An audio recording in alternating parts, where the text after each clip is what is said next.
SBI mutual fund द्वारा अपना नया एनएफओ लॉन्च किया जा रहा है जो कि SBI Nifty India consumption index fund के नाम से जाना जाएगा। इस एनएफओ के अंदर आप 16 अक्टूबर से लेकर 25 अक्टूबर 2024 के बीच में निवेश कर सकते हैं। वहीं अगर आप इस बीच में निवेश नहीं भी कर पाते तो जब ये फंड दोबारा से रीओपन होगा तो भी आप इसके अंदर इन्वेस्टमेंट कर सकते हैं। वहीं जानते हैं अब इसकी स्कीम डिटेल के बारे में। भारत में लगातार मिडिल क्लास पॉपुलेशन की इनकम इंक्रीज़ होती जा रही है, जिससे इन लोगों के हाथ में ज़्यादा से ज़्यादा पैसा आएगा और इस वजह से वह ज़्यादा से ज़्यादा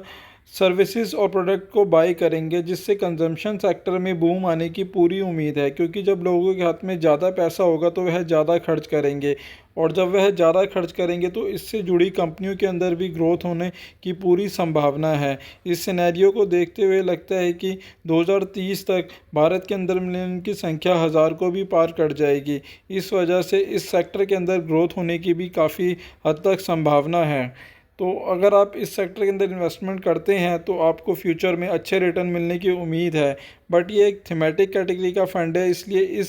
सिनेरियो को ध्यान में रखते हुए निवेश का कोई भी फैसला करें। बात करें इस इंडेक्स के पास्ट परफॉर्मेंस की, तो अगर हम इसका कंपैरिजन निफ्टी 50 से करते हैं, यदि किसी व्यक्ति ने 2006 में इसके अंदर 1 लाख रुपए का निवेश किया होता तो जहां निफ्टी 50 के अंदर उसके पैसे की वैल्यू 9 लाख रुपए होती, वहीं अगर किसी व्यक्ति ने 1 लाख रुपए Nifty India consumption index fund के अंदर निवेश किया होता तो उसकी वैल्यू 1 लाख की वैल्यू 12 लाख रुपए से ज़्यादा की होती। वहीं आप अगर देखें रिटर्न, तो जहां निफ्टी 50 ने इस टाइम पीरियड के अंदर 12% से ज़्यादा का रिटर्न दिया है, वहीं इस टाइम पीरियड के अंदर अगर निफ्टी इंडिया कंजम्पशन इंडेक्स को देखें तो इसने 14% से ज़्यादा का रिटर्न दिया है। अगर हम लास्ट 5 ईयर रिटर्न की बात करें तो जहां निफ्टी 50 टोटल रिटर्न इंडेक्स ने पिछले 1 साल में 32% से ज़्यादा का रिटर्न दिया है, 3 सालों में 14% से ज़्यादा का रिटर्न दिया है और 5 सालों में 19% से ज़्यादा का रिटर्न दिया है। वहीं बात करें Nifty India consumption total return index की, तो इसने पिछले 1 साल के अंदर 52% से ज़्यादा का रिटर्न दिया है,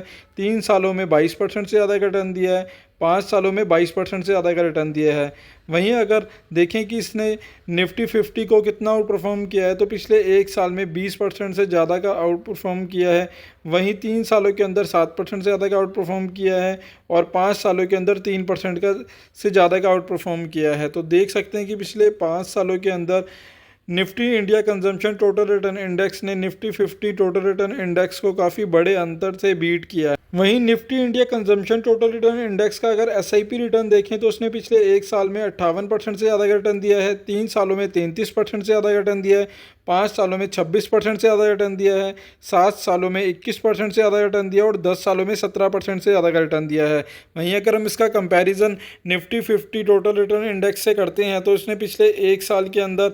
33% से ज़्यादा का रिटर्न दिया है, 3 सालों में 21% से ज़्यादा का रिटर्न दिया है, 5 सालों में 20% से ज़्यादा रिटर्न दिया है, 7 सालों में 17% से ज़्यादा रिटर्न दिया और 10 सालों में 15% से ज़्यादा का रिटर्न दिया है। तो आप देख सकते हैं कि इसने हर एक साल निफ्टी 50 को काफ़ी अच्छे अंतर से बीट किया है। इस लिहाज से इसके अंदर निवेश का अच्छा मौका हो सकता है। कंजम्पशन इंडेक्स के टॉप 10 स्टॉक की बात करें तो उसके अंदर आईटीसी की वेटेज अगर देखिए तो उसके अंदर 10.05% की है, वहीं भारतीय एयरटेल की वेटेज 9.75% की है, महिंद्रा एंड महिंद्रा की वेटेज 7.75% की है, हिंदुस्तान लीवर की वेटेज 7.40% की है, वहीं मारुति सुजुकी की वेटेज 4.90% की है, जोमेटो की वेटेज 4.78% की है, ट्रेंट लिमिटेड की वेटेज 4.73% की है, टाइटन कंपनी की वेटेज 4.45% की है, एशियन पेंट की वेटेज 4.23% की है, बजाज ऑटो की वेटेज 3.85% की है। यानी टॉप 10 होल्डिंग की अगर वेटेज देखिए तो 61.89% की है। वहीं बात करें सेक्टर वाइज इसके अंदर कौन कौन से सेक्टर कवर होने वाले हैं, तो उसके अंदर कंज्यूमर सर्विस की वेटेज 15% की रहने वाली है, कंज्यूमर ड्यूरेबल की वेटेज 10% तक की रहने वाली है, टेली कम्युनिकेशन की वेटेज 10% तक रहने वाली है, हेल्थ केयर की वेटेज की बात करें तो 4% है, पावर की वेटेज की बात करें तो 4% है, सर्विसेज की वेटेज की बात करें तो 2% है, वहीं फास्ट मूविंग कंज्यूमर गुड्स की बात करें तो 31% की वेटेज है और ऑटोमोबाइल की बात करें तो 22% की वेटेज है। करें स्कीम डिटेल की तो ये SBI Nifty India consumption index fund के नाम से जाना जाएगा। यह फंड एक ओपन एंडेड फंड है, तो उसके अंदर आप कभी भी इन्वेस्टमेंट कर सकते हैं और कभी भी विड्रॉ कर सकते हैं। पर साथ ही ये एक थीमेटिक कैटेगरी का फंड है, तो उसके अंदर नॉर्मल इक्विटी फंड की तुलना में ज़्यादा रिस्क रहता है। तो यदि आप बिगनर इन्वेस्टर है तो आप थीमेटिक फंड से दूरी ही बना के चलें, बट अगर आप मेच्योर इन्वेस्टर हैं तो अपने रिस्क प्रोफाइल को देखते हुए अपने पोर्टफोलियो का कुछ पोर्शन आप थीमेटिक कैटेगरी के फंड के अंदर इन्वेस्टमेंट कर सकते हैं। यह fund SBI Nifty India consumption index fund के नाम से जाना जाएगा। वहीं इसके अंदर आप 16 अक्टूबर से लेकर 25 अक्टूबर 2024 के बीच में निवेश कर सकते हैं। वहीं अगर आप इस बीच में निवेश नहीं भी कर पाए तो जब ये फंड दोबारा से रीओपन होगा तो भी आप इसके अंदर इन्वेस्टमेंट कर सकते हैं। वहीं आप इसके अंदर रेगुलर और डायरेक्ट दोनों ही मोड के थ्रू इन्वेस्टमेंट कर सकते हैं। बात करें मिनिमम इन्वेस्टमेंट की तो उसके अंदर लमसम के केस में आप 5,000 रुपये से अपने निवेश की शुरुआत कर सकते हैं और एसआईपी के केस में आप 1,000 रुपये से अपने निवेश की शुरुआत कर सकते हैं। बात करें इसके बेंचमार्क की तो उसका benchmark Nifty India consumption total return index का रहने वाला है। वहीं फंड मैनेजर इसके मिस्टर हर्ष सेठ रहने वाले हैं। बात करें इस फंड पे लगने वाले एग्जिट लोड की तो यदि आप अपने पैसे को 15 दिन से पहले विड्रॉ करेंगे तो उसके ऊपर 0.25% का एग्जिट लोड लगेगा, और यदि आप 15 दिन के बाद विड्रॉ करती हैं तो उस पर किसी प्रकार का कोई एग्जिट लोड नहीं है। वहीं बात करें इसके ऊपर टैक्सेशन की तो यदि आप अपने पैसे को 1 साल से पहले विड्रॉ करती हैं तो उसके ऊपर आपको short term capital gain tax देना होगा, जो कि आपका 20% तक रहने वाला है। वहीं अगर आप अपने पैसे को 1 साल के बाद बेचते हैं तो उसके ऊपर आपको 12.5% का long term capital gain tax देना होगा, पर वो भी आपको तभी देना होगा जब आपका प्रॉफिट 1,25,000 रुपये से ज़्यादा होता है। वहीं अगर आप इस फंड के अंदर इन्वेस्टमेंट की सोच रहे हैं तो इन्वेस्टमेंट से पहले एक बार अपने फाइनेंशियल एडवाइजर से सलाह जरूर ले लें। बंधन म्यूचुअल फंड द्वारा अपना नया एनएफओ लॉन्च किया जा रहा है, जो कि बंधन निफ्टी 500 मोमेंटम 50 इंडेक्स फंड के नाम से जाना जाएगा। यह फंड बेसिकली एक इंडेक्स कैटेगरी का फंड है। इस इंडेक्स फंड के अंदर आप 14 अक्टूबर से लेकर 24 अक्टूबर 2024 के बीच में निवेश कर सकते हैं। वहीं अगर आप इस बीच में निवेश नहीं भी कर पाते तो जब ये फंड दोबारा से रीओपन होगा तो भी आप इसके अंदर इन्वेस्टमेंट कर सकते हैं। वहीं जानते हैं अब इसकी स्कीम डिटेल के बारे में। इस इंडेक्स के अंदर बेसिकली टॉप की 500 कंपनियों में से 50 स्टॉक सेलेक्ट करके इसी इंडेक्स को रेप्लिकेट किया जाएगा, जिसके अंदर मोमेंटम होगा। यानी टोटल 500 कंपनियों में से ऐसे 500 स्टॉक सेलेक्ट करके उन्हीं कंपनियों के अंदर आपका निवेश रहने वाला है, और इसे रीएडजस्टमेंट किया जाएगा हर 6 महीने और 12 महीने में। यानी जो उस टाइम पर जो भी कंपनियां परफॉर्म नहीं कर रही होंगी और जिनके अंदर मोमेंटम नहीं होगा वो ऑटोमेटिकली इस इंडेक्स से बाहर हो जाएंगी, और जिन भी कंपनियों के अंदर मोमेंटम होगा और जो अच्छा परफॉर्म कर रही होंगी वो ऑटोमेटिकली इस इंडेक्स के अंदर आ जाएंगी। यानी आपका हर एक समय पे जो टॉप के 50 स्टॉक अच्छा परफॉर्म कर रहे होंगे आपका उसी के अंदर इन्वेस्टमेंट रहने वाला है। बात करें इसके पास रिटर्न की तो यहाँ Nifty 500 momentum 50 total return index ने पिछले 1 साल में 69% से ज़्यादा का रिटर्न दिया है, 3 सालों में 30% से ज़्यादा का रिटर्न दिया है, 5 सालों में 35% से ज़्यादा का रिटर्न दिया है और 10 सालों में 24% से ज़्यादा का रिटर्न दिया है। वहीं अगर इसका कंपैरिजन हम निफ्टी 500 टोटल रिटर्न इंडेक्स से करते हैं तो इसने पिछले 1 साल में 41% से ज़्यादा का रिटर्न दिया है, 3 सालों में 18% से ज़्यादा का रिटर्न दिया है, 5 सालों में 22% से ज़्यादा का रिटर्न दिया और 10 सालों में 15% से ज़्यादा का रिटर्न दिया है। वहीं इसका कंपैरिजन हम निफ्टी 50 टोटल रिटर्न इंडेक्स से करते हैं तो इसने पिछले 1 साल में 32% से ज़्यादा का रिटर्न दिया है, 3 सालों में 15% से ज़्यादा का रिटर्न दिया है, 5 सालों में 19% से ज़्यादा का रिटर्न दिया है और 10 सालों में 13% से ज़्यादा का रिटर्न दिया है। तो आप देख सकते हैं कि Nifty 500 momentum 50 total return index ने निफ्टी 500 और निफ्टी 50 दोनों को ही काफ़ी बड़े अंतर से बीट किया है। इस लिहाज से यह निवेश के लिए अच्छा ऑप्शन हो सकता है जिनका भी नज़रिया लॉन्ग टर्म का है और वो एक इंडेक्स फंड की तलाश में है। निफ्टी 500 मोमेंटम 50 इंडेक्स की टॉप 10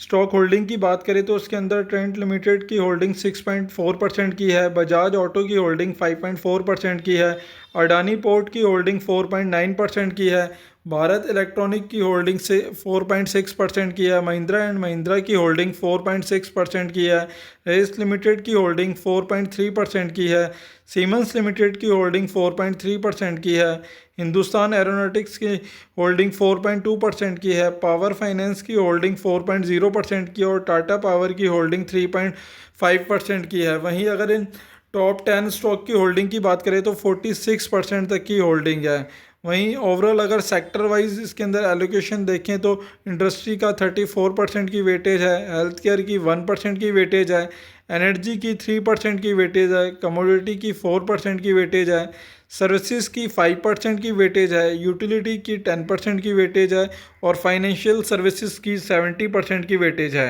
अगर स्कीम डिटेल की तो यह फंड बंधन निफ्टी 500 मोमेंटम 50 इंडेक्स फंड के नाम से जाना जाएगा। वहीं यह फंड एक ओपन एंडेड फंड है, तो उसके अंदर आप कभी भी इन्वेस्टमेंट कर सकते हैं और कभी भी विड्रॉ कर सकते हैं। इस एनएफओ के अंदर आप 14 अक्टूबर से लेकर 24 अक्टूबर 2024 के बीच में निवेश कर सकते हैं। वहीं अगर आप इस बीच में निवेश नहीं भी कर पाते तो जब ये फंड दोबारा से रीओपन होगा तो भी आप इसके अंदर इन्वेस्टमेंट कर सकते हैं। यह फंड बेसिकली एक इंडेक्स कैटेगरी का फंड है। बात करें इसके बेंचमार्क की तो उसका benchmark Nifty 500 momentum 50 total return index का रहने वाला है। बात करें इस फंड के ऊपर लगने वाले एग्जिट लोड की तो यदि आप अपने पैसे को 15 दिन से पहले विड्रॉ करेंगे तो उसके ऊपर 0.25% का एग्जिट लोड लगेगा और यदि 15 दिन के बाद विड्रॉ करते हैं तो उस पर किसी प्रकार का कोई एग्जिट लोड नहीं है। फंड मैनेजर की बात करें तो उसके फंड मैनेजर मिस्टर निमेश सेठ हैं और इस फंड के अंदर आप लॉन्ग टर्म कैपिटल एप्रिसिएशन के लिए इन्वेस्टमेंट कर सकते हैं। वहीं बात करें इसके अंदर इन्वेस्टमेंट की तो आप लमसम के केस में 1000 रुपये से अपने निवेश की शुरुआत कर सकते हैं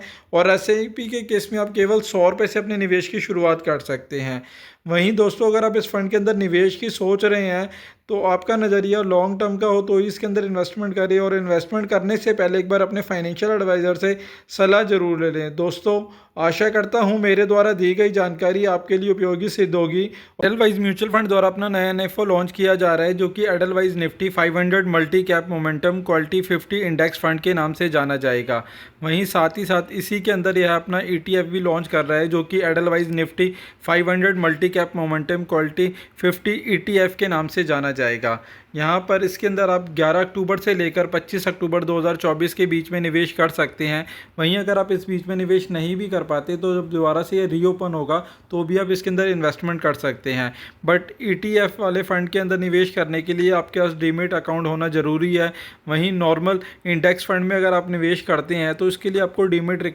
अकाउंट की कोई भी रिक्वायरमेंट नहीं है। अब जानते हैं इसकी स्कीम डिटेल के बारे में। बेसिकली यह index fund multi cap category का फंड की तरह काम करने वाला है। जहां अगर हम बात करें निफ्टी 50 के अंदर अगर हम इन्वेस्टमेंट करते हैं तो उसमें बेसिकली लार्ज कैप के अंदर ही मेजरली इन्वेस्टमेंट किया जाता है। वहीं निफ्टी 500 के अंदर अगर करते हैं तो उसके अंदर लार्ज कैप की अगर वेटेज की बात करें तो लगभग 75% तक की रहती है, मिड कैप की 17% की वेटेज रहती है और स्मॉल कैप की 8% तक की वेटेज रहती है। वहीं Nifty 500 multi cap momentum quality 50 index की बात करें तो उसमें लार्ज कैप की वेटेज 48% की रहती है, मिड कैप की 34% की वेटेज रहती है, स्मॉल कैप की 18% की वेटेज रहती है और बाकी जो बचा हुआ अमाउंट होता है वह मोमेंटम और क्वालिटी को देख के सिलेक्ट किया जाता है। यानी इस इंडेक्स के अंदर मेजरली जो है आपका 50 कंपनियों में निवेश होने वाला है, वो भी उन कंपनी के अंदर जिनके अंदर लगातार मोमेंटम बना हुआ है और जो क्वालिटी वाइज भी बेहतर हैं और स्टॉक के अकॉर्डिंग। बात करें अगर इस इंडेक्स फंड के अंदर किसी व्यक्ति ने 2005 में निवेश किया होता,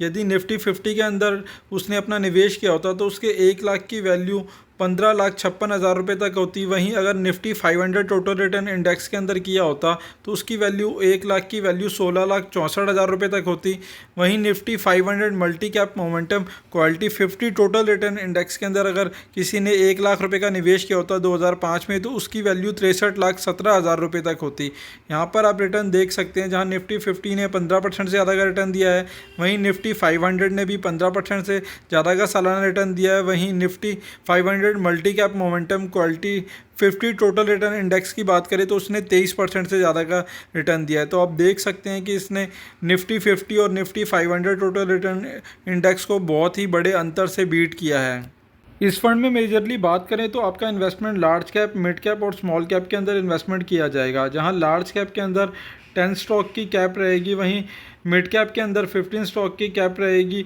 और स्मॉल कैप के अंदर 25 स्टॉक की कैप रहने वाली है। यानी जो आपका इन्वेस्टमेंट होगा वह 10 स्टॉक जो होंगे वह लार्ज कैप से होंगे, 15 स्टॉक मिड कैप से होंगे और 25 स्टॉक तक स्मॉल कैप से रह सकते हैं। वहीं यहाँ पर जो देखा जाएगा वह ये मोमेंटम देखा जाएगा कि पास्ट में पिछले 6 से 12 महीने के अंदर किसने रिटर्न जो दिया है वह वॉलेटिलिटी को एडजस्ट करते हुए दिया है। यानी मतलब कम रिस्क में ज़्यादा रिटर्न दिया है और वह क्वालिटी में भी अच्छे स्टॉक रहने वाले हैं। वहीं बात करें इसके अंदर जो स्टॉक की टोटल लिमिट रहेगी वह 50 स्टॉक रहने वाले हैं। वहीं पर स्टॉक की अगर कैपिंग की बात करें तो उसके अंदर 5% से ज़्यादा नहीं हो सकती, यानी मैक्सिमम जो कोई भी एक स्टॉक की वेटेज रहने वाली है वह 5% तक ही हो सकती है। वहीं बात करें इस इंडेक्स के पास्ट रिटर्न की तो Nifty 500 multi cap momentum quality 50 total return index ने पिछले एक साल में 70% से ज़्यादा का रिटर्न दिया है। वहीं 3 सालों में 24% से ज़्यादा का रिटर्न दिया है, 5 सालों में 31% से ज़्यादा का रिटर्न दिया और 10 सालों में 22% से ज़्यादा का रिटर्न दिया है। वहीं अगर हम इसका कंपैरिजन निफ्टी 500 से करते हैं तो इसने पिछले एक साल में 41% से ज़्यादा रिटर्न दिया है, 3 सालों में 18% से ज़्यादा का रिटर्न दिया है, 5 सालों में 22% से ज़्यादा का रिटर्न दिया और 10 सालों में 15% से ज़्यादा का रिटर्न दिया है। वहीं अगर इसका comparison Nifty 500 equal weightage total return index से करते हैं तो उसने पिछले एक साल में 51% से ज़्यादा रिटर्न दिया है, 3 सालों में 26% से ज़्यादा का रिटर्न दिया है, 5 सालों में 31% से ज़्यादा का रिटर्न दिया और 10 सालों में 16% से ज़्यादा का रिटर्न दिया है। और बात करें Nifty 500 multi cap 50 25 total return index की तो उसका जो रिटर्न रहा है पिछले एक साल में 44% से ज़्यादा का रिटर्न रहा है, 3 सालों में 22% से ज़्यादा का रिटर्न रहा है, 5 सालों में 26% से ज़्यादा रिटर्न रहा है और 10 सालों में 16% से ज़्यादा का रिटर्न रहा है। वहीं Nifty 500 momentum 50 total return index की बात करें तो इसका जो रिटर्न रहा है पिछले एक साल में 69% से ज़्यादा रिटर्न रहा है, 3 सालों में 30% से ज़्यादा का रिटर्न रहा है, 5 सालों में 35% से ज़्यादा का रिटर्न रहा है और 10 सालों में 24% से ज़्यादा का रिटर्न रहा है। तो आप देख सकते हैं कि Nifty 500 multi cap momentum quality 50 total return index ने काफ़ी बड़े अंतर से बाकी सभी इंडेक्स को बीट किया है और इसका आगे भी इसी तरीके का नज़रिया आगे भी रहने की उम्मीद है कि पास्ट में जो इसने रिटर्न दिया है फ्यूचर में भी कुछ इससे मिलता जुलता दे सकता है, बट पास्ट में दिया गया रिटर्न फ्यूचर में मिलने की कोई गारंटी नहीं होती, इसलिए इस बात को ध्यान में रखते हुए इन्वेस्टमेंट का कोई भी डिसीजन करें। यदि किसी व्यक्ति ने इस इंडेक्स के अंदर 5 सालों के अंदर यदि 10,000 रुपये की SIP की होती तो उन्होंने जो टोटल अमाउंट जमा किया होता वह 6 लाख रुपये जमा किया होता और इसके अगर रिटर्न की बात करें तो यह 14,50,000 रुपये तक होता और इसका अगर रिटर्न देखें तो लगभग 36% तक का रिटर्न रहा है। वहीं इसका कंपैरिजन अगर निफ्टी 500 से करते हैं तो उसमें अगर 10,000 रुपये की SIP की होती तो टोटल इन्वेस्टमेंट अमाउंट 6 लाख होता और इसका जो टोटल अमाउंट वैल्यू बनता है वह बनता 11,30,000 रुपये तक। वहीं अगर इसका रिटर्न देखेंगे तो लगभग 25% से ज़्यादा का रिटर्न रहा है। वहीं अगर 10 साल में बात करें तो 10 साल के अंदर अगर 10,000 रुपये की SIP की होती तो 12 लाख रुपए जमा किए होते और इसकी जो वैल्यू बनती वह लगभग 46 लाख रुपए तक बनती और रिटर्न 25% से ज़्यादा का रहता। वहीं निफ्टी 500 में अगर 10,000 रुपये की SIP की होती, 12 लाख रुपए जमा होते और इसकी जो टोटल अमाउंट वैल्यू बनती वह लगभग 31 लाख रुपए बनती और रिटर्न की बात करें तो उसका सालाना रिटर्न लगभग 18% से ज़्यादा रहा है। तो आप देख सकते हैं कि 5 साल और 10 सालों में दोनों में ही कितना बड़ा डिफरेंस है निफ्टी 500 का Nifty 500 multi cap momentum quality 50 index के अंदर। इस इंडेक्स के अंदर अगर मेजरली सेक्टर की बात करें तो उसके अंदर कैपिटल गुड्स रहने वाला है, फाइनेंशियल सर्विसेज रहने वाली है, ऑटोमोबाइल्स रहने वाला है, ऑयल एंड गैस रहने वाला है, वहीं हेल्थ केयर की कंपनियां रहने वाली है, फास्ट मूविंग कंज्यूमर गुड्स की कंपनियां रहने वाली है, कंज्यूमर ड्यूरेबल वाली कंपनियां रहने वाली है, केमिकल्स वाली कंपनियां रहने वाली है, मेटल और माइनिंग से रिलेटेड कंपनियां इसके अंदर रहने वाली हैं, इंफॉर्मेशन टेक्नोलॉजी से जुड़ी कंपनियां इसके अंदर रहने वाली हैं, कंस्ट्रक्शन से जुड़ी कंपनियां रहने वाली हैं, कंज्यूमर सर्विस से जुड़ी कंपनियां रहने वाली और सर्विसेज से जुड़ी कंपनियां इसके इंडेक्स के अंदर रहने वाली हैं। बात करें स्कीम डिटेल की तो यह एक ओपन एंडेड फंड है, तो उसके अंदर आप कभी भी इन्वेस्टमेंट कर सकते हैं और कभी भी विड्रॉ कर सकते हैं। वहीं बात करें इसके अंदर इन्वेस्टमेंट ऑब्जेक्टिव की तो आप लॉन्ग टर्म कैपिटल एप्रिसिएशन के लिए इसके अंदर इन्वेस्टमेंट कर सकते हैं। वहीं बात करें इस फंड के बेंचमार्क की तो उसका benchmark Nifty 500 multi cap momentum quality 50 total return index का रहने वाला है। वहीं इस NFO के अंदर आप 11 अक्टूबर से लेकर 25 अक्टूबर 2024 के बीच में निवेश कर सकते हैं। वहीं अगर आप इस बीच में निवेश नहीं भी कर पाते तो दोबारा से रीओपन होगा तो भी आप इसके अंदर इन्वेस्टमेंट कर सकते हैं। बात करें इसके अंदर इन्वेस्टमेंट की तो लमसम और SIP दोनों ही केस में आप केवल 100 रुपये से अपने निवेश की शुरुआत कर सकते हैं। बात करें फंड मैनेजर की तो उसके फंड मैनेजर मिस्टर भरत और मिस्टर भावेश जैन रहने वाले हैं। बात करें इस फंड पर लगने वाले एग्जिट लोड की तो यदि आप अपने पैसे को 30 दिन से पहले विड्रॉ करते हैं तो उसके ऊपर 0.10% का एग्जिट लोड लगेगा और यदि आप 30 दिन के बाद विड्रॉ करेंगे तो उस पर किसी प्रकार का कोई एग्जिट लोड नहीं है। साथ ही साथ आप ETF के अंदर भी इसके इन्वेस्टमेंट कर सकते हैं। यह भी एक open ended exchange traded fund है, तो इसके लिए अगर आप ETF में इन्वेस्टमेंट करना चाहते हैं तो उसके लिए आपको डीमैट अकाउंट की रिक्वायरमेंट कंपलसरी है, जबकि नॉर्मल NFO के अंदर, इंडेक्स फंड के अंदर आपको किसी भी डीमैट अकाउंट की रिक्वायरमेंट नहीं है। वहीं इसके अंदर भी आप 11 अक्टूबर से लेकर 25 अक्टूबर के बीच में निवेश कर सकते हैं। बात करें बेंचमार्क की तो इसका बेंचमार्क भी Nifty 500 multi cap momentum quality 50 total return index का रहने वाला है। बात करें ETF में इन्वेस्टमेंट की तो उसके अंदर आप 5,000 रुपये से अपने निवेश की शुरुआत कर सकते हैं। वहीं इस पर किसी प्रकार का कोई एग्जिट लोड नहीं है, क्योंकि यह इक्विटी कैटेगरी के फंड है, तो इसके अंदर आपका जो टैक्सेशन रहने वाला है वह भी आपका इक्विटी वाला ही रहने वाला है। वहीं दोस्तों, अगर आप इन फंड के अंदर निवेश करने की सोच रहे हैं तो इन्वेस्टमेंट से पहले एक बार अपने फाइनेंशियल एडवाइज़र से सलाह ज़रूर ले लें, और आपका नज़रिया लॉन्ग टर्म का हो तो ही इसके अंदर इन्वेस्टमेंट की सोचें। वहीं अगर आप नॉर्मल NFO के अंदर आप इन्वेस्टमेंट करते हैं तो आप विदाउट डीमैट अकाउंट के बिना भी इन्वेस्टमेंट कर सकते हैं, बट अगर आप ETF में निवेश करने की सोच रहे हैं तो उसके लिए डीमैट अकाउंट कंपलसरी होता है। दोस्तों, आशा करता हूँ मेरे द्वारा दी गई जानकारी आपके लिए उपयोगी सिद्ध होगी, और यदि आपको वीडियो अच्छा लगा हो तो प्लीज़ इसे लाइक शेयर करें, और चैनल अभी तक आपने सब्सक्राइब नहीं किया है तो प्लीज़ इसे सब्सक्राइब करें। धन्यवाद दोस्तों।